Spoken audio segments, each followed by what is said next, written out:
Novel 5. The Marchioness of Monferrato by a Banquet of Hens, seasoned with wit checks, the mad passion of the King of France. The story told by Dionio evoked at first some qualms of shame in the minds of the ladies, as was apparent by the modest blush that tinged their faces. Then exchanging glances, and scarce able to refrain their mirth, they listened to it with half-suppressed smiles. On its conclusion, they bestowed upon Dionio a few words of gentle reprehension, with intent to admonish him that such stories were not to be told among ladies. The queen then turned to Fiammetta, who was seated on the grass at her side, and bade her follow suit, and Fiammetta, with a gay and gracious mien, thus began. The line upon which our storytelling proceeds, to wit, to show the virtue that resides in apt and ready repartees, pleases me well. And as in affairs of love men and women are in diverse case, for to aspire to the love of a woman of higher lineage than his own is wisdom in man. Whereas a woman's good sense is then most conspicuous when she knows how to preserve herself from becoming enamored of a man, her superior in rank, I am minded, fair my ladies, to show you by the story which I am now to tell, how by deed and word a gentlewoman both defended herself against attack and weaned her suitor from his love. The Marquis of Monferrato, a paladin of distinguished prowess, was gone overseas as gonfalonier of the church in a general array of the Christian forces, whose merits being canvassed at the court of Philippe le Borgne, on the eve of his departure from France on the same service, a knight observed that there was not under the stars a couple comparable to the Marquis and his lady, in that, while the Marquis was a paragon of the knightly virtues, his lady for beauty and honor was without a peer among all the other ladies of the world. These words made so deep an impression on the mind of the King of France that though he had never seen the lady, he fell ardently in love with her, and, being to join the Armada, resolved that his port of embarkation should be no other than Genoa, in order that, traveling thither by land, he might find a decent pretext for visiting the Marchioness, with whom in the absence of the Marquis he trusted to have the success which he desired. Nor did he fail to put his design in execution. Having sent his main army on before, he took the road himself with a small company of gentlemen, and, as they approached the territory of the Marquis, he dispatched a courier to the Marchioness, a day in advance, to let her know that he expected to breakfast with her the next morning. The lady, who knew her part and played it well, replied graciously that he would be indeed welcome, and that his presence would be the greatest of all favors. She then began to commune with herself what this might import, that so great a king should come to visit her in her husband's absence, nor was she so deluded as not to surmise that it was the fame of her beauty that drew him thither. Nevertheless, she made ready to do him honor in a manner befitting her high degree, summoning to her presence such of the retainers as remained in the castle, and giving all needful directions with their advice, except that the order of the banquet and the choice of the dishes she reserved entirely to herself.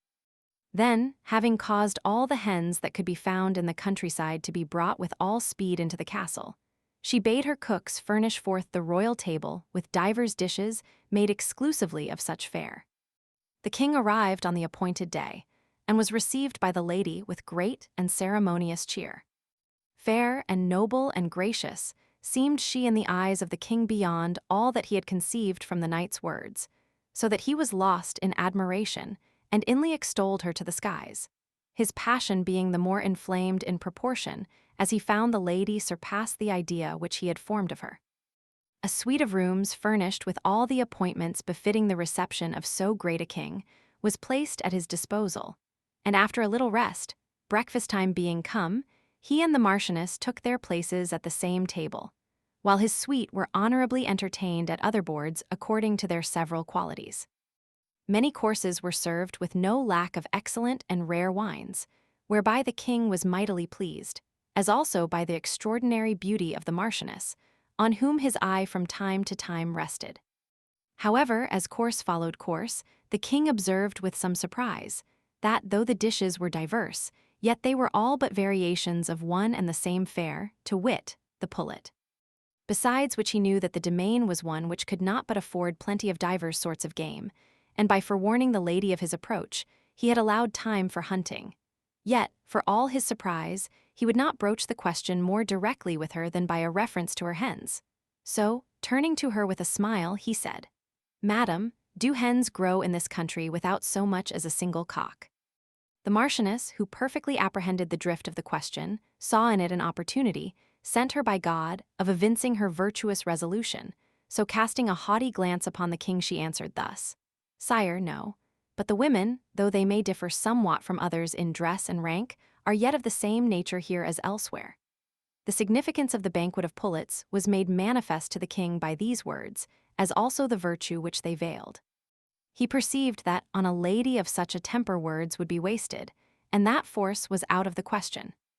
Wherefore, yielding to the dictates of prudence and honor, he was now as prompt to quench, as he had been inconsiderate in conceiving, his unfortunate passion for the lady. And fearing her answers, he refrained from further jesting with her, and dismissing his hopes devoted himself to his breakfast, which done, he disarmed suspicion of the dishonorable purpose of his visit by an early departure, and thanking her for the honor she had conferred upon him, and commending her to God, took the road to Genoa. Novel 6. A worthy man, by an apt saying, puts to shame the wicked hypocrisy of the religious. When all had commended the virtue of the Marchioness and the spirited reproof which she administered to the King of France, Emilia, who sate next to Fiammetta, obeyed the Queen's behest, and with a good courage thus began. "My story is also of a reproof, but of one administered by a worthy man, who lived the secular life, to a greedy religious, by a gibe as merry as admirable. Know then, dear ladies, that there was in our city, not long ago, a friar minor, an inquisitor in matters of heresy, who, albeit he strove might and main to pass himself off as a holy man and tenderly solicitous for the integrity of the Christian faith, as they all do, yet he had as keen a scent for a full purse as for a deficiency of faith. Now it so chanced that his zeal was rewarded by the discovery of a good man far better furnished with money than with sense, who in an unguarded moment, not from defect of faith, but rather, perhaps from excess of hilarity, being heated with wine, had happened to say to his boon companions that he had a wine good enough for Christ himself to drink. Which being reported to the inquisitor, he, knowing the man to be possessed of large estates and a well-lined purse, set to work in hot haste, cum gladiis et fustibus, to bring all the rigor of the law to bear upon him, designing thereby not to lighten the load of his victim's misbelief, but to increase the weight of his own purse by the florins, which he might, as he did, receive from him. So he cited him to his presence, and asked him whether what was alleged against him were true. The good man answered in the affirmative, and told him how it had happened. Then, said our most holy and devout inquisitor of St. John Goldenbeard, 1. Then hast thou made Christ a wine-bibber, and a lover of rare vintages, as if he were a sot, a toper and a tavern haunter even as one of you. And thinkest thou now, by a few words of apology, to pass this off as a light matter? It is no such thing as thou supposest. Thou hast deserved the fire, and we should but do our duty, did we inflict it upon thee. With these and the like words in plenty, he upbraided him, bending on him meanwhile a countenance as stern as if Epicurus had stood before him denying the immortality of the soul. In short, he so terrified him that the good man was fain to employ certain intermediaries to anoint his palms with a liberal allowance of St. John Goldenmouth's grease, an excellent remedy for the disease of avarice which spreads like a pestilence among the clergy, and notably among the friars minors, who dare not touch a coin, that he might deal gently with him. And great being the virtue of this ointment, albeit no mention is made thereof by Galen in any part of his medicines, it had so gracious an effect that the threatened fire gave place to a cross, which he was to wear as if he were bound for the emprise overseas. And to make the ensign more handsome, the inquisitor ordered that it should be yellow upon a black ground.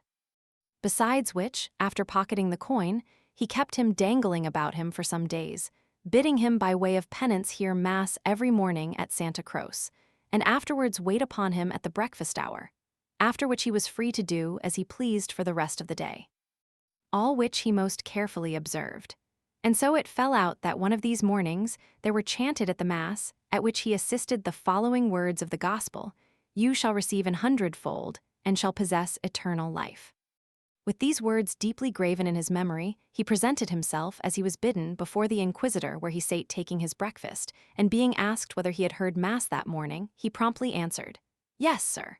And being further asked, Heardest thou aught therein, as to which thou art in doubt, or hast thou any question to propound? The good man responded, Nay, indeed, doubt have I none of aught that I heard, but rather assured faith in the verity of all. One thing, however, I heard, which caused me to commiserate you and the rest of you friars very heartily, in regard of the evil plight in which you must find yourselves in the other world. And what, said the inquisitor, was the passage that so moved thee to commiserate us? Sir, rejoined the good man, it was that passage in the Gospel which says, You shall receive an hundredfold. You heard aright, said the inquisitor, but why did the passage so affect you? Sir, replied the good man, I will tell you. Since I have been in attendance here, I have seen a crowd of poor folk receive a daily dole, now of one, now of two, huge tureens of swill, being the refuse from your table, and that of the brothers of this convent. Whereof if you are to receive an hundredfold in the other world, you will have so much that it will go hard, but you are all drowned therein. This raised a general laugh among those who sat at the inquisitor's table, whereat the inquisitor, feeling that their gluttony and hypocrisy had received a home thrust, was very wroth, and, but that what he had already done had not escaped censure, would have instituted fresh proceedings against him in revenge for the pleasantry with which he had rebuked the baseness of himself and his brother friars. So in impotent wrath he bade him go about his business and show himself there no more. 1. The Fiorino d'Oro bore the effigy of St. John. Novel 7. Bergamino, with a story of Primaso and the abbot of Cluny, finally censures a sudden access of avarice in Messer Cane della Scala. Emilia's charming manner and her story drew laughter and commendation from the queen and all the company, who were much tickled by her new type of crusader. When the laughter had subsided and all were again silent, Philostrato, on whom the narration now fell, began on this wise. A fine thing it is, noble ladies, to hit a fixed mark, but if, on the sudden appearance of some strange object, it be forthwith hit by the bowman, 'tis little short of a miracle. The corrupt and filthy life of the clergy offers on many sides a fixed mark of iniquity at which, whoever is so minded, may let fly, with little doubt that they will reach it, the winged words of reproof and reprehension. Wherefore, though the worthy man did well to censure in the person of the inquisitor the pretended charity of the friars, who give to the poor what they ought rather to give to the pigs or throw away, higher indeed is the praise which I accord to him, of whom, taking my cue from the last story, I mean to speak, seeing that by a clever apologue he rebuked a sudden and unwonted access of avarice in Messer Cane della Scala, conveying in a figure what he had at heart to say touching Messer Cane and himself. Which apologue is to follow. Far and wide, almost to the ends of the earth, is born the most illustrious renown of Messer Cane della Scala, in many ways the favored child of fortune, a lord almost without a peer among the notables and magnificos of Italy since the time of the Emperor Frederick II. Now Messer Cane, being minded to hold high festival at Verona, whereof fame should speak marvelous things, and many folk from divers parts, of whom the greater number were jesters of every order, being already arrived, Messer Cane did suddenly, for some cause or another, abandon his design, and dismissed them with a partial recompense. One only, Bergamino by name, a speaker ready and polished in a degree credible only to such as heard him, remained, having received no recompense or conge, still cherishing the hope that this omission might yet turn out to his advantage. But Messer Cane was possessed with the idea that whatever he might give Bergamino would be far more completely thrown away than if he had tossed it into the fire. So never a word of the sort said he, or sent he to him. A few days thus passed, and then Bergamino, seeing that he was in no demand or request for aught that belonged to his office, and being also at heavy charges at his inn for the keep of his horses and servants, fell into a sort of melancholy. But still he waited a while, not deeming it expedient to leave. He had brought with him 3 rich and goodly robes, given him by other lords that he might make a brave show at the festival, and when his host began to press for payment, he gave him one of the robes.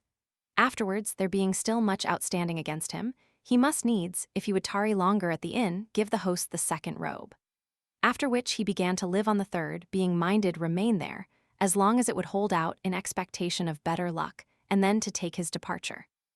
Now, while he was thus living on the 3rd robe, it chanced that Messer Cane encountered him one day as he sate at breakfast with a very melancholy visage.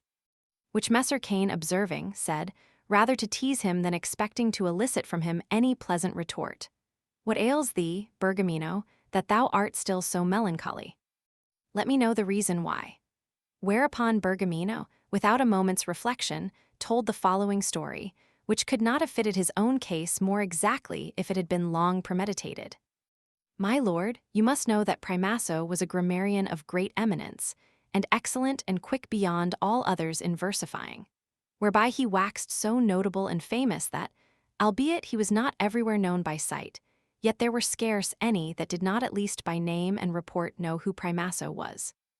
Now it so happened that, being once at Paris in straitened circumstances, as it was his lot to be most of his time by reason that virtue is little appreciated by the powerful, he heard speak of the abbot of Cluny, who, except the Pope, is supposed to be the richest prelate in regard of his vast revenues that the Church of God can show.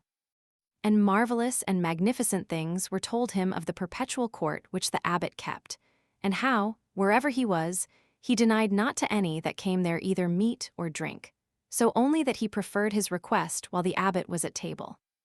Which when Primaso heard, he determined to go and see for himself what magnificent state this abbot kept, for he was one that took great delight in observing the ways of powerful and lordly men, wherefore he asked how far from Paris was the abbot then sojourning. He was informed that the abbot was then at one of his places distant perhaps 6 miles, which Primaso concluded he could reach in time for breakfast if he started early in the morning.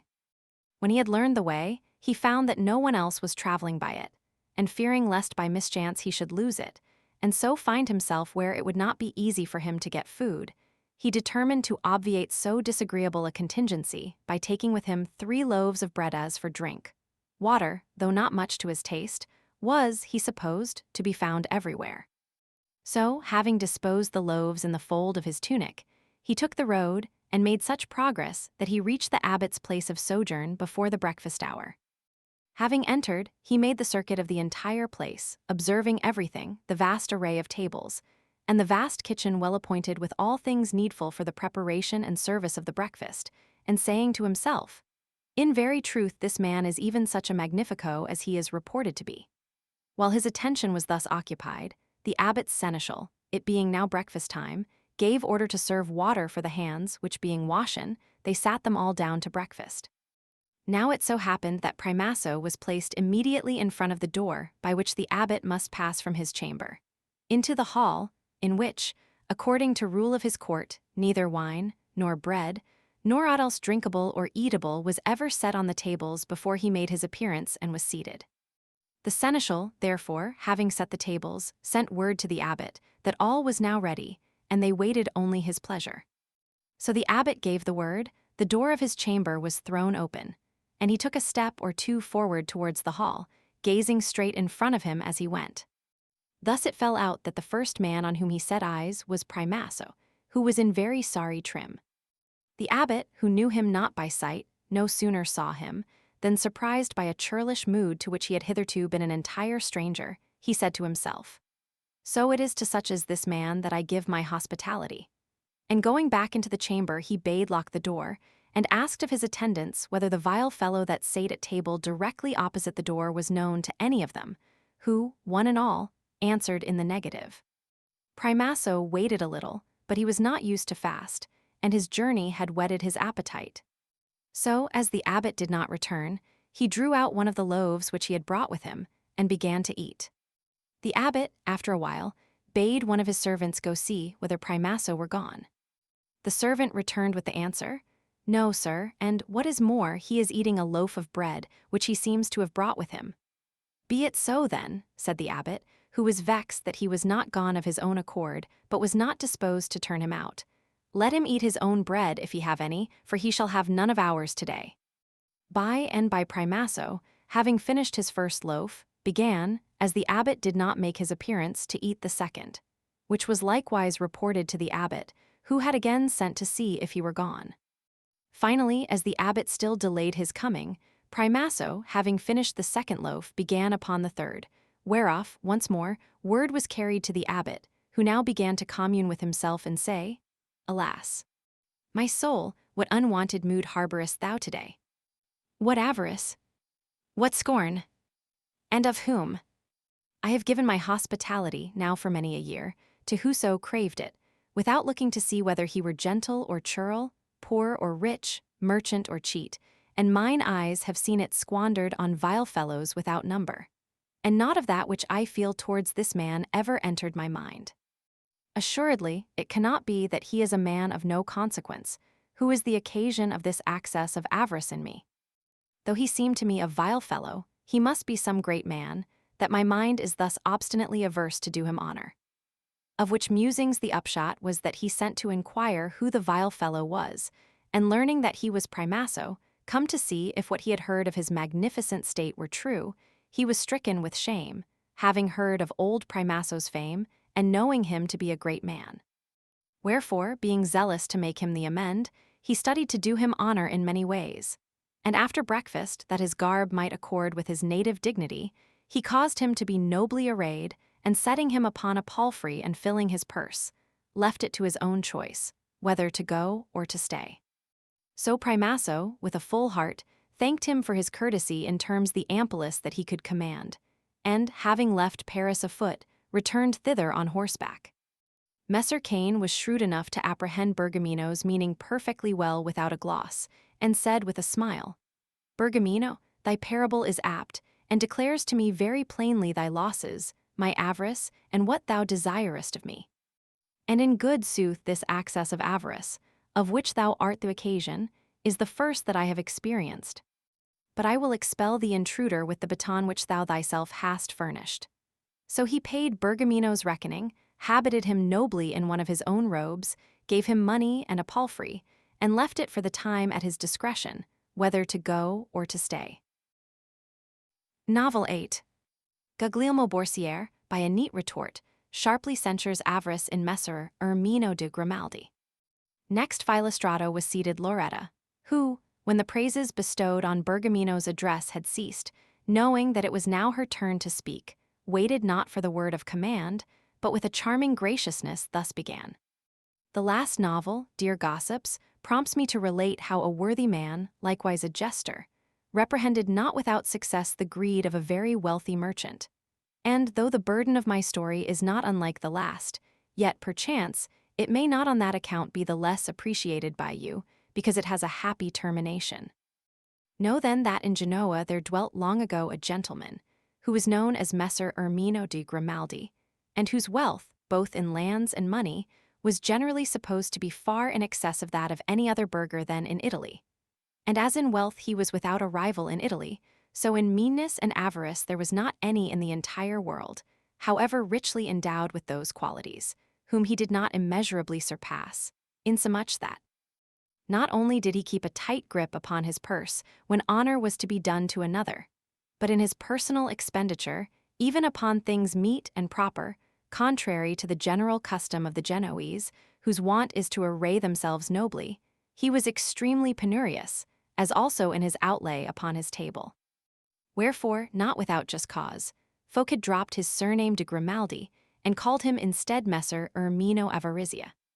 While thus by thrift his wealth waxed greater and greater, it so chanced that there came to Genoa a jester of good parts, a man debonair and ready of speech, his name Guglielmo Borsiere, whose like is not to be found today when jesters, to the great reproach be it spoken of those that claim the name and reputation of gentlemen, are rather to be called asses, being without courtly breeding, and formed after the coarse pattern of the basest of churls. And whereas in the days of which I speak they made it their business, they spared no pains to compose quarrels, to allay heart-burnings, between gentlemen, or arrange marriages, or leagues of amity, ministering meanwhile relief to jaded minds and solace to courts by the sprightly sallies of their wit, and with keen sarcasm, like fathers, censuring churlish manners, being also satisfied with very trifling guerdons. Nowadays all their care is to spend their time in scandal-mongering, in sowing discord, in saying, and, what is worse, in doing in the presence of company things churlish and flagitious, in bringing accusations, true or false, of wicked, shameful or flagitious conduct against one another, and in drawing gentlemen into base and nefarious practices by sinister and insidious arts. And by these wretched and depraved lords he is held most dear and best rewarded, whose words and deeds are the most atrocious, to the great reproach and scandal of the world of today, whereby it is abundantly manifest that virtue has departed from the earth, leaving a degenerate generation to wallow in the lowest depths of vice. But reverting to the point at which I started, wherefrom under stress of just indignation I have deviated somewhat further than I intended, I say that the said Guglielmo was had in honor, and was well received by all the gentlemen of Genoa, and tarrying some days in the city, heard much of the meanness and avarice of Messer Ermino, and was curious to see him. Now Messer Ermino had heard that this Guglielmo Borsiere was a man of good parts, and notwithstanding his avarice, having in him some sparks of good breeding, received him with words of hearty greeting and a gladsome mien, and conversed freely with him and of divers matters, and so conversing, took him with other Genoese that were of his company to a new and very beautiful house which he had built, and after showing him over the whole of it, said to him, "Now, Messer Guglielmo, you have seen and heard many things. Could you suggest to me something, the like of which has not hitherto been seen, which I might have painted here in the saloon of this house?" To which ill-judged question Guglielmo replied, "Sir, it would not, I think, be in my power to suggest anything the like of which has never been seen, unless it were a sneeze or something similar. But if it so please you, I have something to suggest, which, I think, you have never seen." "Prithee, what may that be?" said Messer Ermino, not expecting to get the answer which he got. For Guglielmo replied forthwith, "Paint courtesy here." Which Messer Ermino had no sooner heard than he was so stricken with shame that his disposition underwent a complete change, and he said, "Messer Guglielmo, I will see to it that courtesy is here painted in such wise that neither you nor anyone else shall ever again have reason to tell me that I have not seen or known that virtue." And henceforward, so enduring was the change wrought by Guglielmo's words, there was not in Genoa, while he lived, any gentleman so liberal and so gracious and so lavish of honor both to strangers and to his fellow citizens as Messer Ermino di Grimaldi. Novel 9. The censure of a Gascon lady converts the king of Cyprus from a churlish to an honorable temper. Except Alyssa, none now remained to answer the call of the queen, and she, without waiting for it, with gladsome alacrity thus began. "Bethink you, damsels, how often it has happened that men who have been obdurate to censures and chastisements have been reclaimed by some unpremeditated casual word. This is plainly manifest by the story told by Loretta, and by mine, which will be of the briefest, I mean further to illustrate it. Seeing that, good stories, being always pleasurable, are worth listening to with attention, no matter by whom they may be told. 'Twas, then, in the time of the first king of Cyprus, after the conquest made of the Holy Land by Godfrey de Bouillon, that a lady of Gascony made a pilgrimage to the Holy Sepulchre, and on her way home, having landed at Cyprus, met with brutal outrage at the hands of certain ruffians.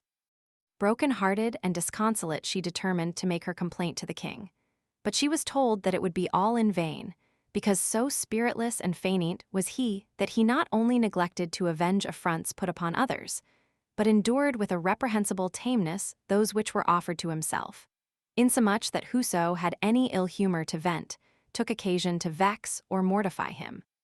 The lady, hearing this report, despaired of redress, and by way of alleviation of her grief determined to make the king sensible of his baseness. So in tears she presented herself before him and said, "Sire, it is not to seek redress of the wrong done me that I come here before you, but only that, so please you, I may learn of you how it is that you suffer patiently the wrongs which, as I understand, are done you.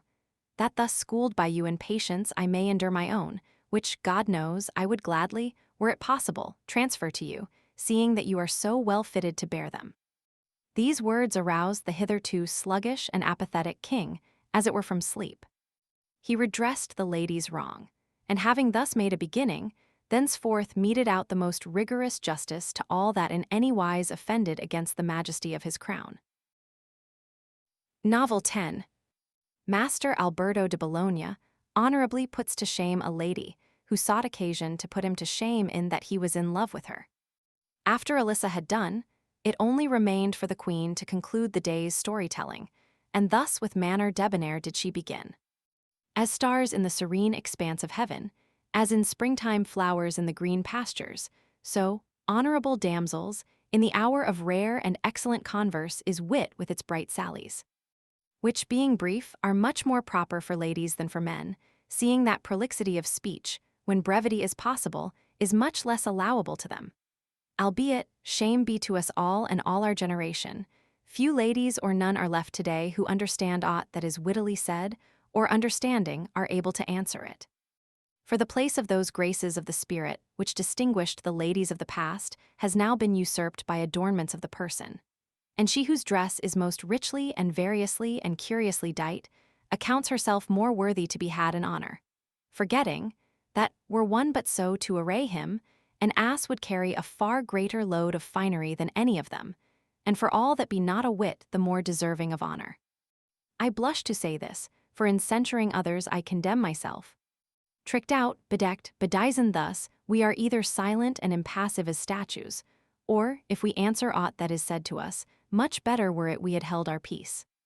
And we make believe, forsooth, that our failure to acquit ourselves in converse with our equals of either sex does but proceed from guilelessness, dignifying stupidity by the name of modesty, as if no lady could be modest and converse with other folk than her maid or laundress or bakehouse woman, which if nature had intended, as we feign she did, she would have set other limits to our garrulousness. True it is that in this, as in other matters, time and place and person are to be regarded, because it sometimes happens that a lady or gentleman thinking by some sally of wit to put another to shame, has rather been put to shame by that other, having failed duly to estimate their relative powers. Wherefore, that you may be on your guard against such error, and further, that in you be not exemplified the common proverb, to wit, that women do ever and on all occasions choose the worst, I trust that this last of today's stories, which falls to me to tell, may serve you as a lesson, that, as you are distinguished from others by nobility of nature, so you may also show yourselves separate from them by excellence of manners. There lived not many years ago, perhaps yet lives, in Bologna, a very great physician, so great that the fame of his skill was noised abroad throughout almost the entire world. Now Master Alberto, such was his name, was of so noble a temper that, being now nigh upon 70 years of age, and all but devoid of natural heat of body, he was yet receptive of the flames of love. And having at an assembly seen a very beautiful widow lady, Madonna Margherita de Gisolieri, as some say, and being charmed with her beyond measure, was, notwithstanding his age, no less ardently enamored than a young man, insomuch that he was not well able to sleep at night, unless during the day he had seen the fair lady's lovely and delicate features. Wherefore he began to frequent the vicinity of her house, passing to and fro in front of it, now on foot now on horseback, as occasion best served. Which she and many other ladies perceiving, made merry together more than once, to see a man of his years and discretion in love, as if they deemed that this most delightful passion of love were only fit for empty-headed youths, and could not in men be either harbored or engendered. Master Alberto thus continuing to haunt the front of the house, it so happened that one feast day the lady with other ladies was seated before her door, and Master Alberto's approach being thus observed by them for some time before he arrived, they complotted to receive him and show him honor, and then to rally him on his love. And so they did, rising with one accord to receive him, bidding him welcome, and ushering him into a cool courtyard, where they regaled him with the finest wines and comfits. Which done, in a tone of refined and sprightly banter, they asked him how it came about that he was enamored of this fair lady, seeing that she was beloved of many a fine gentleman of youth and spirit. Master Alberto, being thus courteously assailed, put a blithe face on it and answered, "Madam, my love for you need surprise none that is conversant with such matters, and least of all you that are worthy of it. And though old men, of course, have lost the strength which love demands for its full fruition, yet are they not therefore without the good intent and just appreciation of what beseems the accepted lover, but indeed understand it far better than young men, by reason that they have more experience. My hope in thus old aspiring to love you, who are loved by so many young men, is founded on what I have frequently observed of ladies' ways at lunch, when they trifle with the lupin and the leek. In the leek no part is good, but the head is at any rate not so bad as the rest, and indeed not unpalatable. You, however, for the most part, following a depraved taste, hold it in your hand and munch the leaves, which are not only of no account but actually distasteful.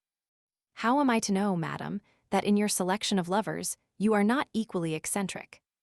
In which case I should be the man of your choice, and the rest would be cast aside. Whereto the gentle lady, somewhat shame-stricken, as were also her fair friends, thus made answer: Master Alberto, our presumption has received from you a most just and no less courteous reproof, but your love is dear to me, as should ever be that of a wise and worthy man. And therefore, saving my honor, I am yours, entirely and devotedly at your pleasure and command. This speech brought Master Alberto to his feet, and the others also rising, he thanked the lady for her courtesy, bade her a gay and smiling adieu, and so left the house.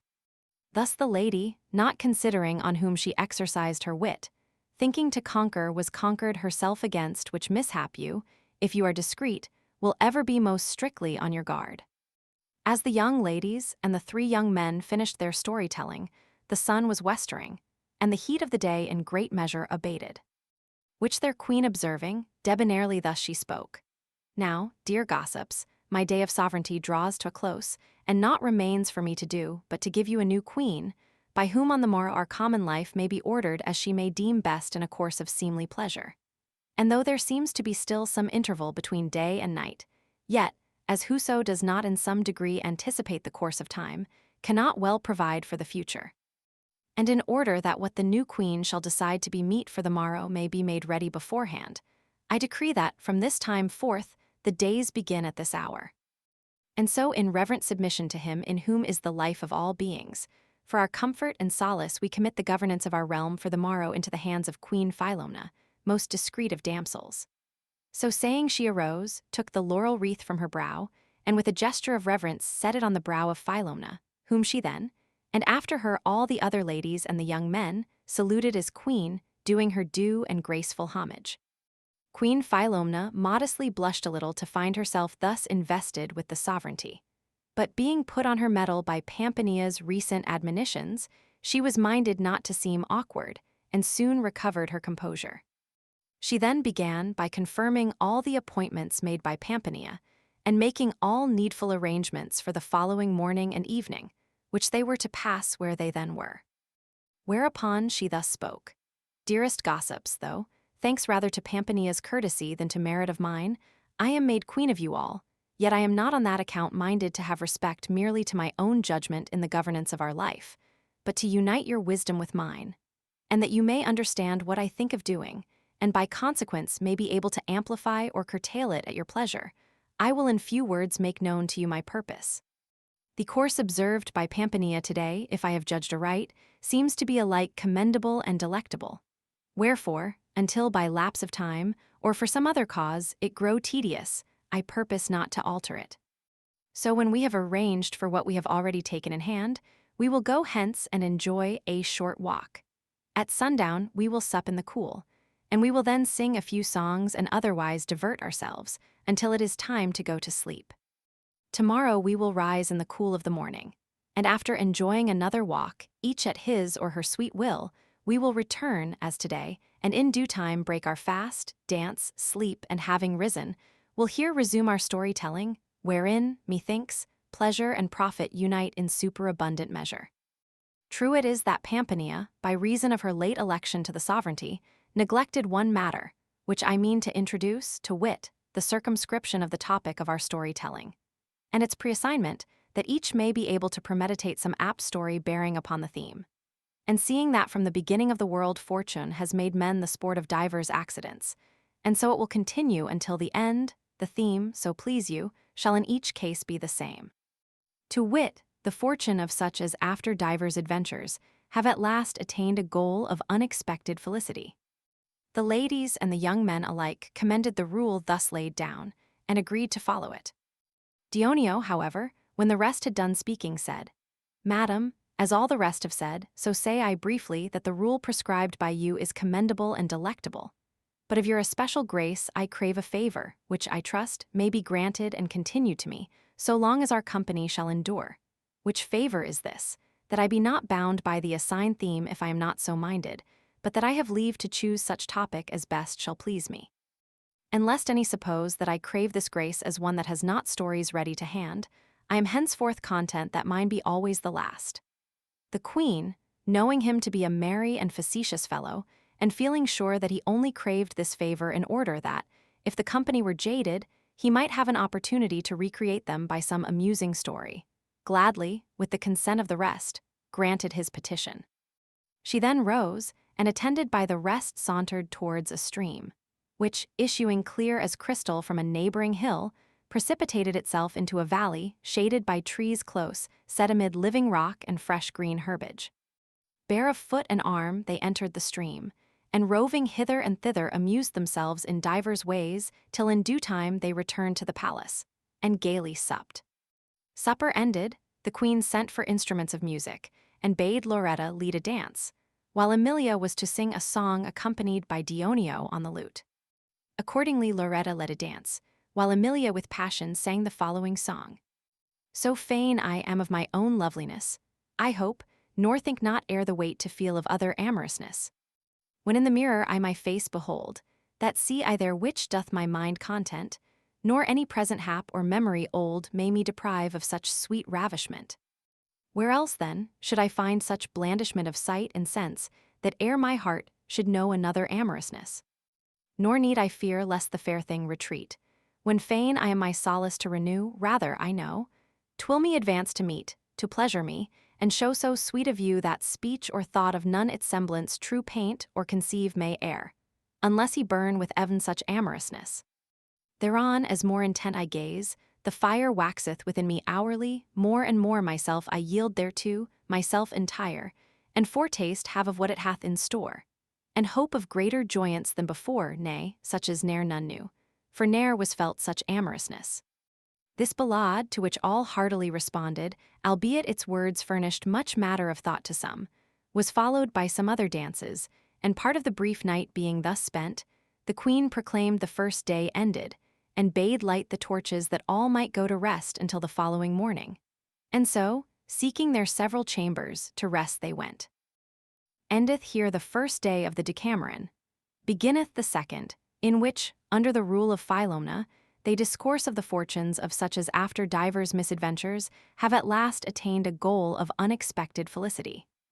The sun was already trailing the new day in his wake of light, and the birds, blithely chanting their lays among the green boughs, carried the tidings to the ear, when with one accord all the ladies and the 3 young men arose, and entered the gardens, where for no little time they found their delight in sauntering about the dewy meads, straying hither and thither, culling flowers, and weaving them into fair garlands. The day passed like its predecessor. They breakfasted in the shade, and danced and slept until noon, when they rose, and, at their queen's behest, assembled in the cool meadow, and sat them down in a circle about her. Fair and very debonair she showed, crowned with her laurel wreath, as for a brief space she scanned the company, and then bade Nephil show others the way with a story. Nephil made no excuse, and gaily thus began. Novel I. Mardolino pretends to be a paralytic, and makes it appear as if he were cured by being placed upon the body of Saint Arrigo. His trick is detected, he is beaten and arrested, and is in peril of hanging, but finally escapes. Often has it happened, dearest ladies, that one who has studied to raise a laugh at others' expense, especially in regard of things worthy to be had in reverence, has found the laugh turn against himself, and sometimes to his loss. As, in obedience to the Queen's command, and by way of introducing our theme, I am about to show you, by the narrative of an adventure which befell one of our own citizens, and after a course of evil, fortune had an entirely unexpected and very felicitous issue. Not long ago there was at Treviso a German, named Arrigo, a poor man who got his living as a common hired porter, but though of so humble a condition, was respected by all, being accounted not only an honest but a most holy man. Insomuch that, whether truly or falsely I know not, the Trevisans affirm, that on his decease all the bells of the Cathedral of Treviso began to toll of their own accord. Which being accounted a miracle, this Arrigo was generally reputed a saint, and all the people of the city gathered before the house where his body lay, and bore it, with a saint's honors, into the cathedral, and brought thither the halt and paralytic and blind, and others afflicted with disease or bodily defects, as hoping that by contact with this holy body they would all be healed. the people thus tumultuously thronging the church. It so chanced that there arrived in Treviso 3 of our own citizens, of whom one was named Stecchi, another Martellino, and the third Marchese. All 3 being men whose habit it was to frequent the courts of the nobles and afford spectators amusement by assuming disguises and personating other men. Being entire strangers to the place, and seeing everybody running to and fro, they were much astonished, and having learned the why and wherefore, were curious to go see what was to be seen. So at the inn where they put up, Marchese began, "We would fain go see this saint. But for my part one know not how we are to reach the spot, for I hear the piazza is full of Germans and other armed men, posted there by the Lord who rules here to prevent an uproar, and moreover the church, so far as one may learn, is so full of folk that scarce another soul may enter it." Whereupon Martellino, who was bent on seeing what was to be seen, said, "Let not this deter us. I will assuredly find a way of getting to the saint's body." "How?" rejoined Marchese. "I will tell you," replied Martellino. "I will counterfeit a paralytic, and thou wilt support me on one side and Stecchi on the other, as if I were not able to go alone, and so you will enter the church, making it appear as if you were leading me up to the body of the saint that he may heal me, and all that see will make way and give us free passage." Marchese and Stecchi approved the plan. So all 3 forthwith left the inn and repaired to a lonely place, where Martellino distorted his hands, his fingers, his arms, his legs, and also his mouth and eyes, and his entire face in a manner horrible to contemplate, so that no stranger that saw him could have doubted that he was impotent and paralyzed in every part of his body. In this guise Marchese and Stecchi laid hold of him, and led him towards the church, assuming a most piteous air, and humbly beseeching everybody for God's sake to make way for them. Their request was readily granted, and, in short, observed by all, and crying out at almost every step, "Make way, make way," they reached the place where Saint Arrigo's body was laid. Whereupon some gentlemen who stood by hoisted Martellino on to the saint's body, that thereby he might receive the boon of health. There he lay still for a while, the eyes of all in the church being riveted upon him in expectation of the result. Then, being a very practiced performer, he stretched, first, one of his fingers, next a hand, afterwards an arm, and so forth, making as if he gradually recovered the use of all his natural powers. Which the people observing raised such a clamor in honor of Saint Arrigo, that even thunder would have been inaudible. Now it chanced that hard by stood a Florentine, who knew Martellino well, though he had failed to recognize him, when in such strange guise he was led into the church. But now, seeing him resume his natural shape, the Florentine recognized him, and at once said with a laugh degrees God's curse upon him. Who that saw him come, but would have believed that he was really paralyzed.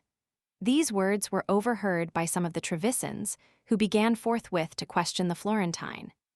"How," said they, "was he then not paralyzed?" "No, by God," returned the Florentine, "he has always been as straight as any of us.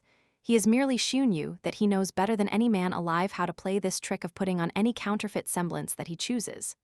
Thereupon the Trevisans, without further parley, made a rush, clearing the way and crying out as they went, "Seize this traitor who mocks at God and his saints, who, being no paralytic, has come hither in the guise of a paralytic to deride our patron saint and us." So saying, they laid hands on him, dragged him down from where he stood, seized him by the hair, tore the clothes from his back, and fell to beating and kicking him, so that it seemed to him as if all the world were upon him. He cried out, "Pity, for God's sake," and defended himself as best he could. All in vain, however, the press became thicker and thicker moment by moment.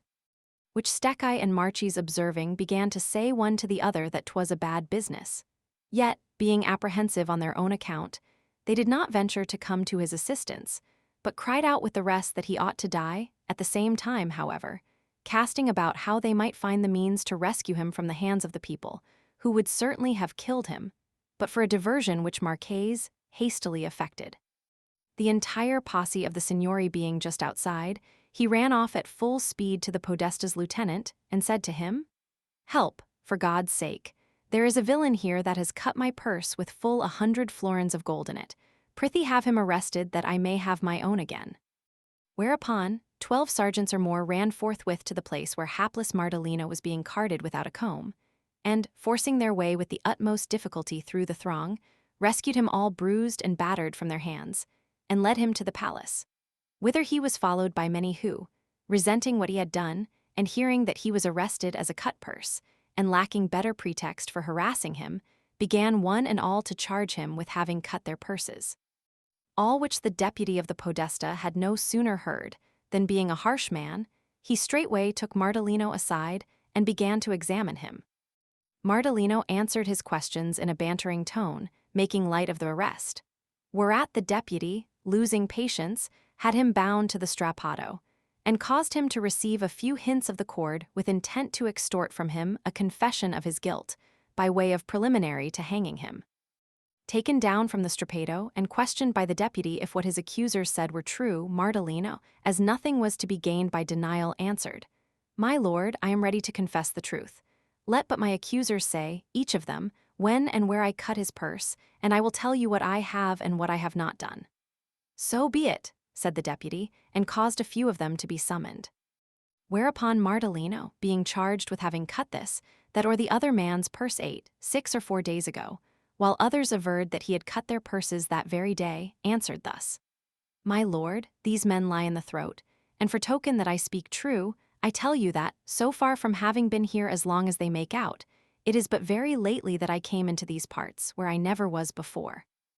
And no sooner was I come, than, as my ill luck would have it, I went to see the body of this saint, and so have been carted as you see. And that what I say is true, his lordship's intendant of arrivals and his book, and also my host may certify. Wherefore, if you find that even so it is as I say, hearken not to these wicked men, and spare me the torture and death which they would have you inflict." In this posture of affairs, Marchese and Stecchi, learning that the podesta's deputy was dealing rigorously with Mardalino, and had already put him to the strappado, grew mightily alarmed. "We have made a mess of it," they said to themselves. "We have only taken him out of the frying pan to toss him into the fire." So, hurrying hither and thither with the utmost zeal, they made diligent search until they found their host, and told him how matters stood. The host had his laugh over the affair, and then brought them to one Sandro Agalanti, who dwelt in Treviso and had great interest with the lord of the place. The host laid the whole matter before Sandro, and, backed by Marchese and Stecchi, besought him to undertake Mardalino's cause. Sandro, after many a hearty laugh, hied him to the lord, who at his instance sent for Mardalino.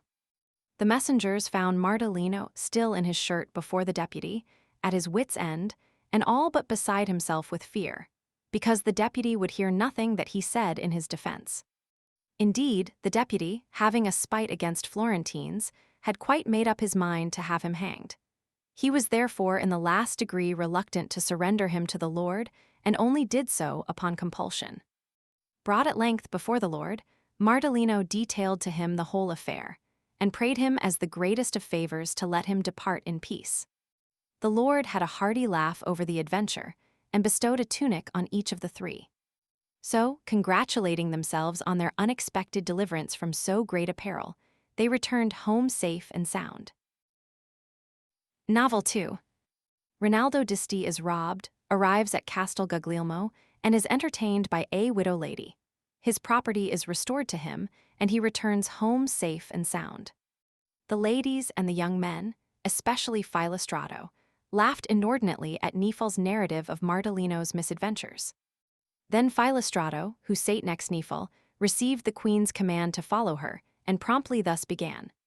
"Fair ladies, 'tis on my mind to tell you a story in which are mingled things sacred and passages of adverse fortune and love, which to hear will perchance be not unprofitable, more especially to travelers in love's treacherous lands.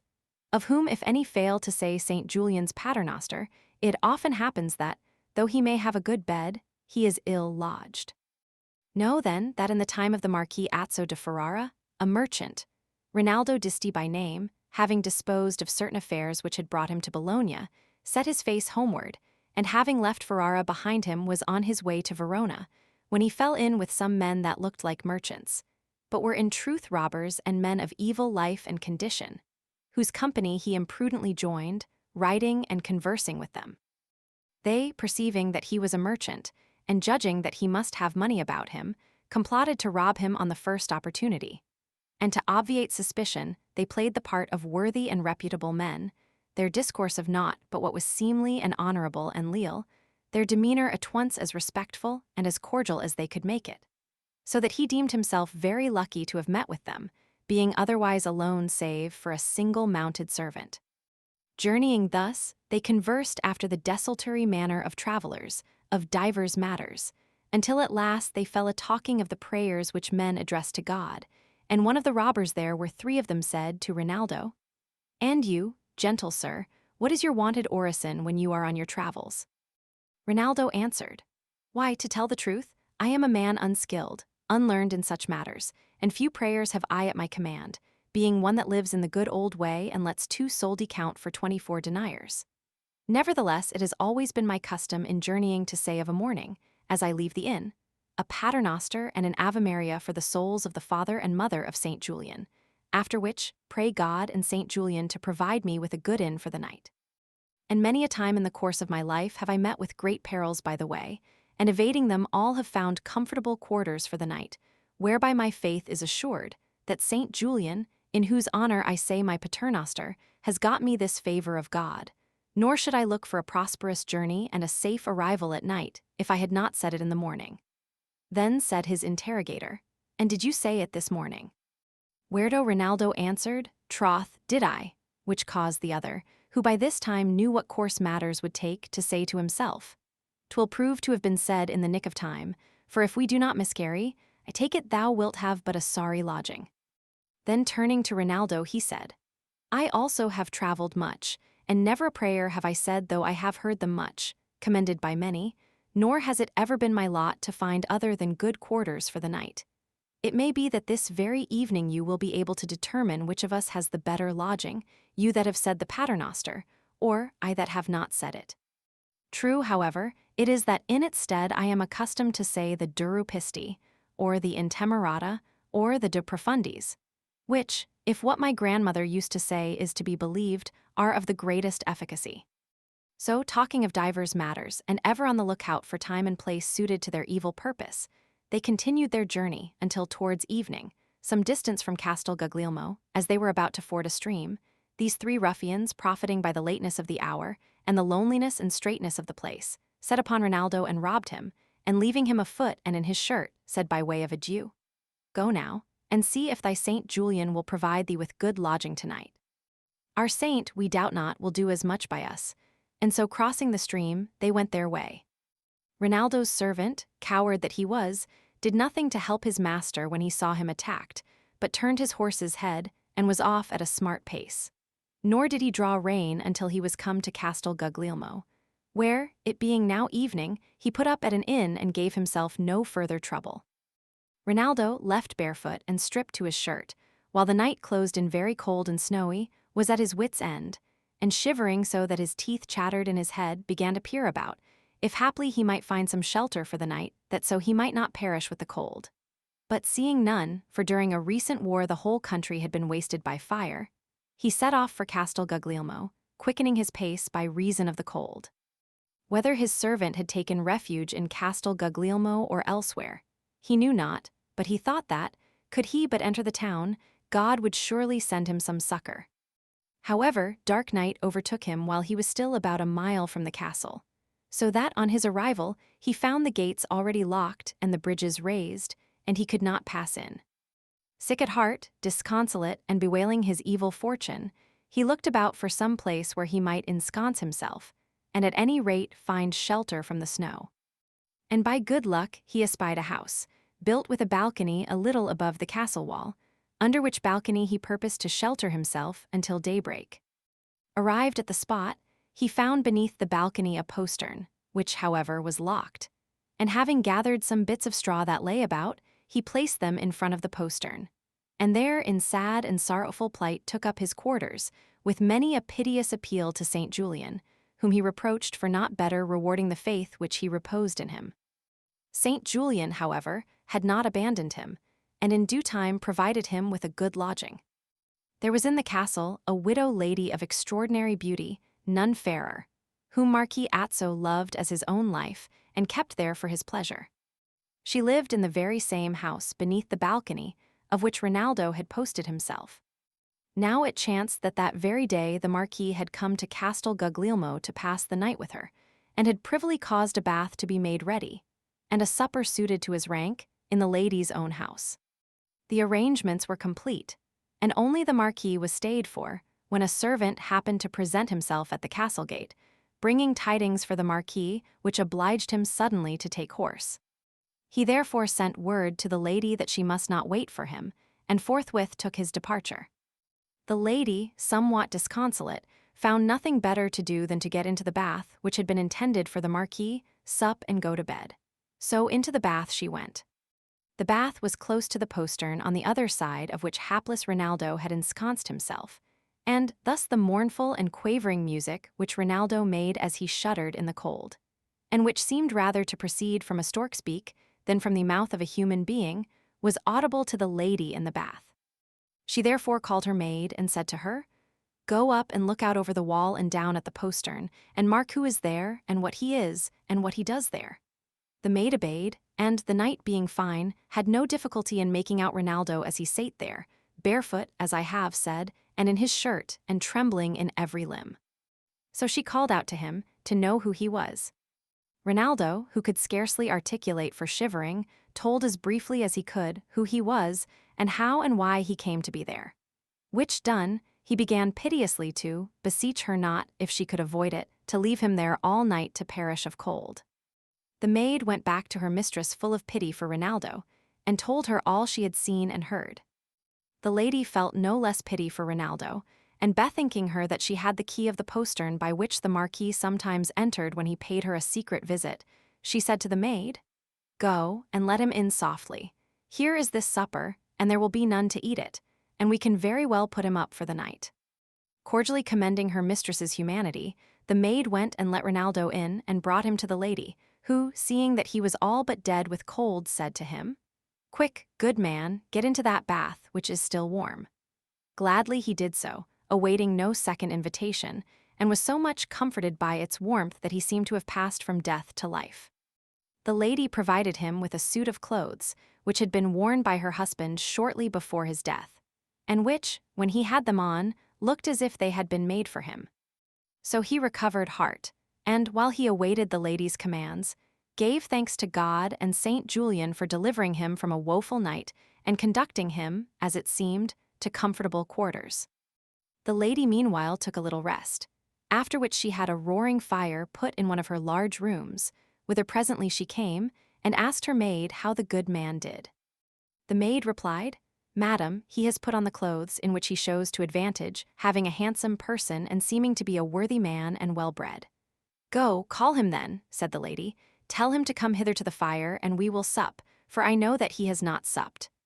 Rinaldo, on entering the room and seeing the lady, took her to be of no small consequence. He therefore made her a low bow, and did his utmost to thank her worthily for the service she had rendered him. His words pleased her no less than his person, which accorded with what the maid had said. So she made him heartily welcome, installed him at his ease by her side before the fire, and questioned him of the adventure which had brought him thither. Rinaldo detailed all the circumstances, of which the lady had heard somewhat when Rinaldo's servant made his appearance at the castle. She therefore gave entire credence to what he said, and told him what she knew about his servant, and how he might easily find him on the morrow. She then bade set the table, which done, Rinaldo and she washed their hands and sate down together to sup. Tall he was and comely of form and feature, debonair and gracious of mien and manner, and in his lusty prime. The lady had eyed him again and again to her no small satisfaction, and, her wantonness being already kindled for the Marquis, who was to have come to lie with her, she had let Rinaldo take the vacant place in her mind. So when supper was done, and they were risen from the table, she conferred with her maid, whether, after the cruel trick played upon her by the Marquis, it were not well to take the good gift which fortune had sent her. The maid, knowing the bent of her mistress's desire, left no word unsaid that might encourage her to follow it. Wherefore the lady, turning towards Rinaldo, who was standing where she had left him by the fire, began thus, "So, Rinaldo, why still so pensive? Will nothing console you for the loss of a horse and a few clothes? Take heart, put a blithe face on it, you are at home. Nay more, let me tell you that, seeing you in those clothes which my late husband used to wear, and taking you for him, I have felt, not once or twice, but perhaps 100 times this evening, a longing to throw my arms round you and kiss you. And in faith I had so done, but that I feared it might displease you. Rinaldo, hearing these words, and marking the flame which shot from the lady's eyes, and being no laggard, came forward with open arms, and confronted her and said, Madam, I am not unmindful that I must ever acknowledge that to you I owe my life, in regard of the peril whence you rescued me. If then there be any way in which I may pleasure you, churlish indeed were I not to devise it. So you may even embrace and kiss me to your heart's content, and I will embrace and kiss you with the best of good wills. There needed no further parley. The lady, all aflame with amorous desire, forthwith threw herself into his arms, and straining him to her bosom with 1,000 passionate embraces, gave and received 1,000 kisses before they sought her chamber. There with all speed they went to bed, nor did day surprise them until again and again, and in full measure they had satisfied their desire. With the first streaks of dawn they rose, for the lady was minded that none should surmise aught of the affair. So, having meanly habited Rinaldo and replenished his purse, she enjoined him to keep the secret, showed him the way to the castle, where he was to find his servant, and let him out by the same postern by which he had entered. When it was broad day the gates were opened, and Rinaldo, passing himself off as a traveler from distant parts, entered the castle and found his servant. Having put on the spare suit which was in his valise, he was about to mount the servant's horse, when, as if by miracle, there were brought into the castle the 3 gentlemen of the road who had robbed him the evening before, having been taken a little while after for another offense. Upon their confession, Rinaldo's horse was restored to him, as were also his clothes and money, so that he lost nothing except a pair of garters, of which the robbers knew not where they had bestowed them. Wherefore Rinaldo, giving thanks to God and Saint Julian, mounted his horse, and returned home safe and sound, and on the morrow the 3 robbers kicked heels in the wind. Novel 3. 3 young men squander their substance, and are reduced to poverty. Their nephew, returning home a desperate man, falls in with an abbot, in whom he discovers the daughter of the King of England. She marries him, and he retrieves the losses and re-establishes the fortune of his uncles. The ladies marveled to hear the adventures of Rinaldo d'Asti, praised his devotion, and gave thanks to God and Saint Julian for the succor lent him in his extreme need. Nor, though the verdict was hardly outspoken, was the lady deemed unwise to take the boon which God had sent her. So they tittered and talked of her night of delight, while Pampania, being seated by Philostrato, and surmising that her turn would, as it did, come next, was lost in meditation on what she was to say. Roused from her reverie by the word of the queen, she put on a cheerful courage, and thus began. Noble ladies, discourse as we may of fortune's handiwork, much still remains to be said if we but scan events aright, nor need we marvel thereat, if we but duly consider that all matters, which we foolishly call our own, are in her hands and therefore subject, at her inscrutable will, to every variety of chance and change without any order therein by us discernible. Which is indeed signally manifest everywhere and all day long. Yet, as 'tis our queen's will that we speak thereof, perhaps 'twill not be unprofitable to you, if notwithstanding it has been the theme of some of the foregoing stories, I add to them another, which, I believe, should give you pleasure.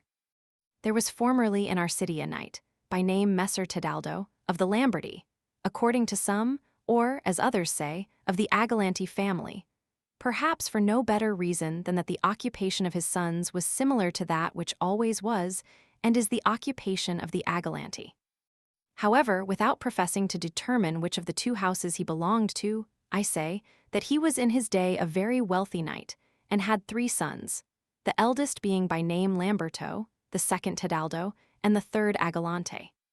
Fine, spirited young men were they all, though the eldest was not yet 18 years old when their father, Messer Tidaldo, died very rich, leaving to them as his lawful heirs the whole of his property, both movable and immovable.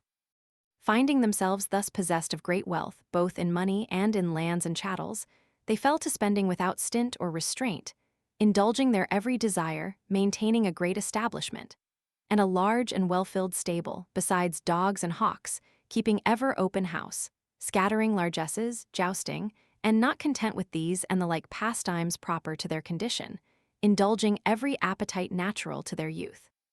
They had not long followed this course of life before the cash left them by their father was exhausted, and their rents not sufficing to defray their expenditure, they began to sell and pledge their property, and disposing of it by degrees, one item today and another tomorrow, they hardly perceived that they were approaching the verge of ruin, until poverty opened the eyes which wealth had fast sealed. So one day Lamberto called his brothers to him, reminded them of the position of wealth and dignity which had been theirs and their fathers before them, and showed them the poverty to which their extravagance had reduced them, and adjured them most earnestly that, before their destitution was yet further manifest, they should all three sell what little remained to them and depart thence, which accordingly they did. Without leave-taking or any ceremony, they quitted Florence, nor did they rest until they had arrived in England and established themselves in a small house in London, where, by living with extreme parsimony and lending at exorbitant usances, they prospered so well that in the course of a few years they amassed a fortune. And so, one by one, they returned to Florence, purchased not a few of their former estates besides many others, and married. The management of their affairs in England, where they continued their business of usurers, they left to a young nephew, Alessandro by name, while, heedless alike of the teaching of experience and of marital and parental duty, they all three launched out at Florence into more extravagant expenditure than before, and contracted debts on all hands and to large amounts.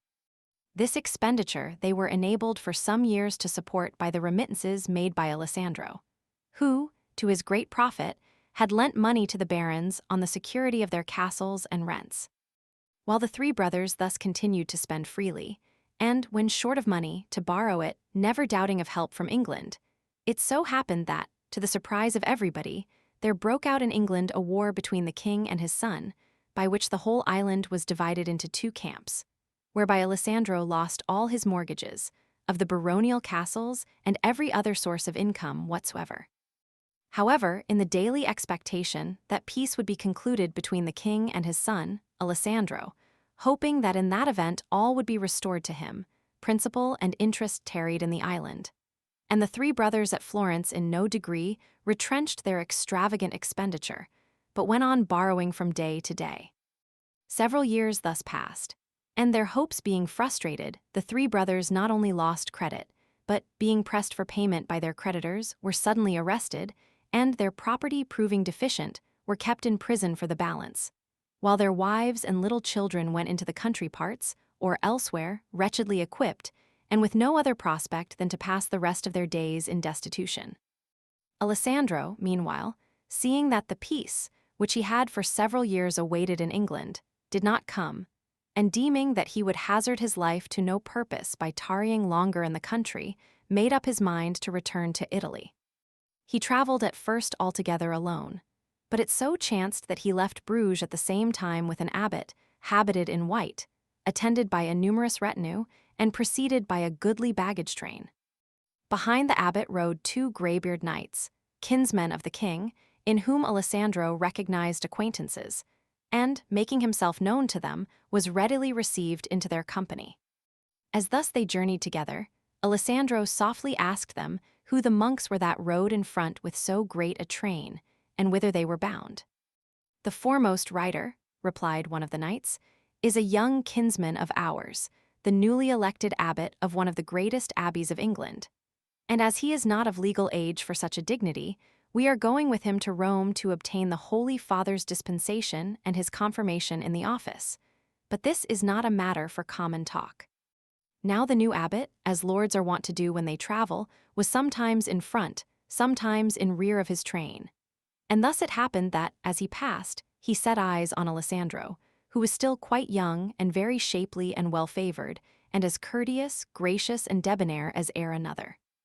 The abbot was marvelously taken with him at first sight, having never seen aught that pleased him so much, called him to his side, addressed him graciously, and asked him who he was, whence he came, and whither he was bound.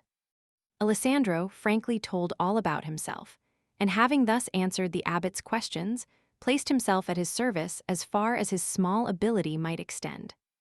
The abbot was struck by his easy flow of apt speech, and observing his bearing more closely, he made up his mind that, albeit his occupation was base, he was nevertheless of gentle blood, which added no little to his interest in him. And being moved to compassion by his misfortunes, he gave him friendly consolation, bidding him be of good hope, that if he lived a worthy life, God would yet set him in a place no less or even more exalted than that whence fortune had cast him down, and prayed him to be of his company as far as Tuscany, as both were going the same way. Alessandro thanked him for his words of comfort, and professed himself ready to obey his every command. So fared on the abbot, his mind full of new ideas begotten by the sight of Alessandro, until some days later they came to a town which was none too well provided with inns, and, as the abbot must needs put up there, Alessandro, who was well acquainted with one of the innkeepers, arranged that the abbot should alight at his house, and procured him the least discomfortable quarters which it could afford. He thus became for the nonce the abbot's seneschal, and being very expert for such office, managed excellently, quartering the retinue in divers parts of the town. So the abbot supped, and, the night being far spent, all went to bed except Alessandro, who then asked the host where he might find quarters for the night. "In good sooth, I know not," replied the host. "Thou seest that every place is occupied, and that I and my household must lie on the benches. However, in the abbot's chamber there are some corn sacks. I can show thee the way thither, and lay a bit of a bed upon them, and there, an it like thee, thou mayst pass the night very well." "How sayst thou?" said Alessandro. "In the abbot's chamber, which thou knowest is small, so that there was not room for any of the monks to sleep there. Had I understood this when the curtains were drawn, I would have quartered his monks on the corn sacks, and slept myself where the monks sleep." "'Tis even so, however," replied the host, "and thou canst, if thou wilt, find excellent quarters there. The abbot sleeps, the curtains are close drawn. I will go in softly and lay a small bed there, on which thou canst sleep." Alessandro, satisfied that it might be managed without disturbing the abbot, accepted the offer, and made his arrangements for passing the night as quietly as he could. The abbot was not asleep, his mind being far too overwrought by certain newly awakened desires. He had heard what had passed between Alessandro and the host, he had marked the place where Alessandro had lain down, and in the great gladness of his heart had begun thus to commune with himself. "God has sent me the opportunity of gratifying my desire. If I let it pass, perchance it will be long before another such opportunity occurs." So, being minded by no means to let it slip, when all was quiet in the inn, he softly called Alessandro, and bade him lie down by his side.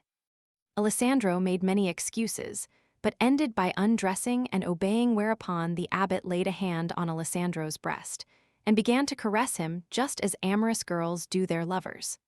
Whereat Alessandro marveled greatly, doubting the abbot was prompted to such caresses by a shameful love, which the abbot speedily divined, or else surmised from some movement on Alessandro's part, and laughing threw off a chemise which she had upon her, and taking Alessandro's hand, laid it on her bosom, saying, "Alessandro, dismiss thy foolish thought, feel here, and learn what I conceal." Alessandro obeyed, laying a hand upon the abbot's bosom, where he encountered two little teats, round, firm, and delicate, as they had been of ivory. Whereby he at once knew that 'twas a woman, and without awaiting further encouragement forthwith embraced her, and would have kissed her, when she said, "Before thou art more familiar with me, hearken to what I have to say to thee. As thou mayst perceive, I am no man but a woman. Virgin I left my home, and was going to the Pope to obtain his sanction for my marriage, when, as fortune willed, whether for thy gain or my loss, no sooner had I seen thee the other day, than I burned for thee with such a flame of love as never yet had lady for any man. Wherefore I am minded to have thee for my husband rather than any other. So, if thou wilt not have me to wife, depart at once, and return to thine own place." Albeit he knew not who she was, Alessandro by the retinue which attended her conjectured that she must be noble and wealthy, and he saw that she was very fair. So it was not long before he answered that, if such were her pleasure, it was very much to his liking. Whereupon she sate up, set a ring on his finger, and espoused him before a tiny picture of our Lord. After which they embraced, and to their no small mutual satisfaction, solaced themselves for the rest of the night. At daybreak Alessandro rose and by preconcert with the lady, left the chamber as he had entered it, so that none knew where he had passed the night. Then, blithe at heart beyond measure, he rejoined the abbot and his train, and so, resuming their journey, they after many days arrived at Rome. They had not been there more than a few days, when the abbot, attended by the two knights and Alessandro, waited on the pope, whom, after making the due obeisance, he thus addressed. Holy Father, as you must know better than any other, whoso intends to lead a true and honorable life ought, as far as may be, to shun all occasion of error. For which cause I, having a mind to live honorably, did, the better to accomplish my purpose, assume the habit in which you see me, and depart by stealth from the court of my father, the King of England, who was minded to marry me, young as you see me to be, to the aged King of Scotland. And, carrying with me not a little of his treasure, set my face hitherward that your holiness might bestow me in marriage.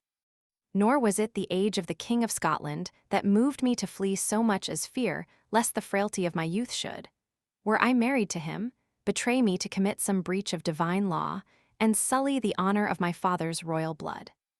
And as in this frame of mind I journeyed, God, who knows best what is meet for everyone, did, as I believe, of his mercy show me him whom he is pleased to appoint me for my husband, even this young man, pointing to Alessandro, whom you see by my side, who for nobility of nature and bearing is a match for any great lady, though the strain of his blood, perhaps, be not of royal purity. Him, therefore, have I chosen. Him will I have, and no other, no matter what my father or anyone else may think. And albeit the main purpose with which I started is fulfilled, yet I have thought good to continue my journey, that I may visit the holy and venerable places which abound in this city, and your holiness, and that so in your presence, and by consequence in the presence of others, I may renew my marriage vow with Alessandro, whereof God alone was witness. Wherefore I humbly pray you that God's will and mine may be also yours, and that you pronounce your benison thereon, that therewith, having the more firm assurance of the favor of him, whose vicar you are, we may both live together, and when the time comes, die to God's glory and yours. Alessandro was filled with wonder and secret delight when he heard that his wife was the daughter of the King of England. But greater still was the wonder of the two knights, and such their wrath that, had they been anywhere else than in the Pope's presence, they would not have spared to affront Alessandro, and perhaps the lady too.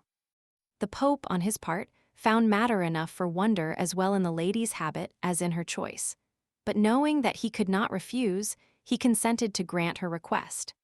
He therefore began by smoothing the ruffled tempers of the knights, and having reconciled them with the lady and Alessandro, proceeded to put matters in train for the marriage. When the day appointed was come, he gave a great reception, at which were assembled all the cardinals and many other great lords, to whom he presented the lady royally robed, and looking so fair and so gracious that she won, as she deserved, the praise of all, and likewise Alessandro, splendidly arrayed, and bearing himself not a whit like the young usurer, but rather as one of royal blood, for which cause he received due honor from the knights. There, before the Pope himself, the marriage vows were solemnly renewed, and afterwards the marriage, which was accompanied by every circumstance that could add grace and splendor to the ceremony, received the sanction of his benediction. Alessandro and the lady on leaving Rome saw fit to visit Florence, whither fame had already wafted the news, so that they were received by the citizens with every token of honor. The lady set the three brothers at liberty, paying all their creditors, and reinstated them and their wives in their several properties. So, leaving gracious memories behind them, Alessandro and his lady, accompanied by Agalante, quitted Florence, and arriving at Paris were honorably received by the king. The two knights went before them to England, and by their influence induced the king to restore the lady to his favor, and receive her and his son-in-law with every circumstance of joy and honor. Alessandro he soon afterwards knighted with unwonted ceremony, and bestowed on him the earldom of Cornwall. And such was the earl's consequence and influence at court that he restored peace between father and son, thereby conferring a great boon on the island and gaining the love and esteem of all the people. Agalante, whom he knighted, recovered all the outstanding debts in full and returned to Florence immensely rich. The earl passed the rest of his days with his lady in great renown. Indeed, there are those who say that with the help of his father-in-law he effected by his policy and valor the conquest of Scotland, and was crowned king of that country. Novel 4. Landolfo Ruffalo is reduced to poverty, turns corsair, is captured by Genos, is shipwrecked, escapes on a chest full of jewels, and being cast ashore at Corfu, is hospitably entertained by a woman and returns home wealthy. When Pampania had brought her story to this glorious conclusion, Loretta, who sate next her, delayed not, but thus began. Most gracious ladies, the potency of fortune is never, methinks, more conspicuous than when she raises one. As in Pampania's story, we have seen her raise Alessandro, from abject misery to regal state. And such being the limits which our theme henceforth imposes on our invention, I shall feel no shame to tell a story wherein reverses, yet greater, are compensated by a sequel, somewhat less dazzling. Well, I know that my story, being compared with its predecessor, will therefore be followed with the less interest, but, failing of necessity, I shall be excused. Scarce any part of Italy is reputed so delectable as the sea-coast between Reggio and Gaeta, and in particular the slope which overlooks the sea by Salerno, and which the dwellers there call the slope of Amalfi, is studded with little towns, gardens and fountains, and peopled by men as wealthy and enterprising in mercantile affairs as are anywhere to be found. In one of which towns, to wit Ravello, rich as its inhabitants are today, there was formerly a merchant who surpassed them all in wealth, Landolfo Ruffalo by name, who yet, not content with his wealth, but desiring to double it, came nigh to lose it all and his own life to boot. Know then that this man, having made his calculations, as merchants are wont, bought a great ship, which, entirely at his own expense, he loaded with divers sorts of merchandise, and sailed to Cyprus. There he found several other ships, each laden with just such a cargo as his own, and was therefore fain to dispose of his goods at a very cheap rate, insomuch that he might almost as well have thrown them away, and was brought to the verge of ruin. Mortified beyond measure to find himself thus reduced in a short space of time from opulence to something like poverty, he was at his wits' end, and rather than go home poor, having left home rich, he was minded to retrieve his losses by piracy or die in the attempt. So he sold his great ship, and with the price and the proceeds of the sale of his merchandise bought a light bark such as corsairs use, and having excellently well equipped her with the armament and all things else meet for such service, took to scouring the seas as a rover, preying upon all folk alike, but more particularly upon the Turk. In this enterprise, he was more favored by fortune than in his trading adventures. A year had scarce gone by before he had taken so many ships from the Turk that not only had he recovered the fortune which he had lost in trade, but was well on the way to doubling it. The bitter memory of his late losses taught him sobriety. He estimated his gains and found them ample, and lest he should have a second fall, he schooled himself to rest content with them and made up his mind to return home without attempting to add to them. Shy of adventuring once more in trade, he refrained from investing them in any way, but shaped his course for home, carrying them with him in the very same bark in which he had got them. He had already entered the archipelago when one evening a contrary wind sprang up from the southeast, bringing with it a very heavy sea, in which his bark could not well have lived. He therefore steered her into a bay under the lee of one of the islets, and there determined to await better weather. As he lay there, 2 great carracks of Genoa, homeward bound from Constantinople, found, not without difficulty, shelter from the tempest in the same bay. The masters of the carracks espied the bark, and found out to whom she belonged. The fame of Landolfo and his vast wealth had already reached them, and had excited their natural cupidity and rapacity. They therefore determined to capture the bark, which lay without means of escape. Part of their men, well armed with crossbows and other weapons, they accordingly sent ashore, so posting them that no one could leave the bark without being exposed to the bolts. The rest took to their boats, and rowed up to the side of Landolfo's little craft, which in a little time, with little trouble and no loss or risk, they captured with all aboard her. They then cleared the bark of all she contained, allowing Landolfo, whom they set aboard one of the carracks, only a pitiful doublet, and sunk her. Next day the wind shifted, and the carracks set sail on a westerly course, which they kept prosperously enough throughout the day. But towards evening a tempest arose, and the sea became very boisterous, so that the two ships were parted one from the other. And such was the fury of the gale that the ship, aboard which was poor, hapless Landolfo, was driven with prodigious force upon a shoal off the island of Cephalonia, and broke up and went to pieces like so much glass dashed against a wall. Wherefore the unfortunate wretches that were aboard her, launched amid the floating merchandise and chests and planks with which the sea was strewn, did as men commonly do in such a case. And, though the night was of the murkiest, and the sea rose and fell in mountainous surges, such as could swim sought to catch hold of whatever chance brought in their way. Among whom hapless Landolfo, who only the day before had again and again prayed for death, rather than he should return home in such poverty, now, seeing death imminent, was afraid, and, like the rest, laid hold of the first plank that came to hand, in the hope that, if he could but avoid immediate drowning, God would in some way aid his escape. Gripping the beam with his legs as best he might, while wind and wave tossed him hither and thither, he contrived to keep himself afloat until broad day, when, looking around him, he discerned nothing but clouds and sea and a chest, which, borne by the wave, from time to time drew nigh him to his extreme terror, for he apprehended it might strike against the plank and do him a mischief, and ever, as it came near him, he pushed it off with all the little force he had in his hand. But as it happened, a sudden gust of wind swept down upon the sea, and struck the chest with such force that it was driven against the plank on which Landolfo was, and upset it, and Landolfo went under the waves. Swimming with an energy begotten rather of fear than of strength, he rose to the surface only to see the plank so far from him that, doubting he could not reach it, he made for the chest, which was close at hand, and resting his breast upon the lid, he did what he could to keep it straight with his arms.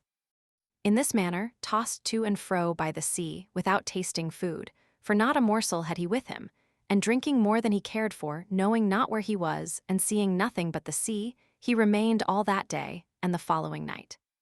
The next day, as the will of God, or the force of the wind so ordered, more like a sponge than aught else, but still with both hands holding fast by the edges of the chest, as we see those do that clutch aught to save themselves from drowning, he was at length borne to the coast of the island of Corfu, where by chance a poor woman was just then scrubbing her kitchenware with sand and salt water to make it shine. The woman caught sight of him as he drifted shorewards, but making out only a shapeless mass, was at first startled and shrieked and drew back. Landolfo was scarce able to see, and uttered no sound, for his power of speech was gone. However, when the sea brought him close to the shore, she distinguished the shape of the chest, and gazing more intently, she first made out the arms strained over the chest, and then discerned the face and divined the truth. So, prompted by pity, she went out a little way into the sea, which was then calm, took him by the hair of the head, and drew him to land, chest and all. Then, not without difficulty, she disengaged his hands from the chest, which she set on the head of a little girl, her daughter, that was with her, carried him home like a little child, and set him in a bath, where she chafed and laved him with warm water, until, the vital heat and some part of the strength which he had lost being restored, she saw fit to take him out and regale him with some good wine and comfits. Thus for some days she tended him as best she could, until he recovered his strength and knew where he was. Then, in due time, the good woman who had kept his chest safe gave it back to him and bade him try his fortune. Landolfo could not recall the chest, but took it when she brought it to him, thinking that, however slight its value, it must suffice for a few days' charges. He found it very light and quite lost hope. But when the good woman was out of doors, he opened it to see what was inside, and found there a great number of precious stones, some set, others unset.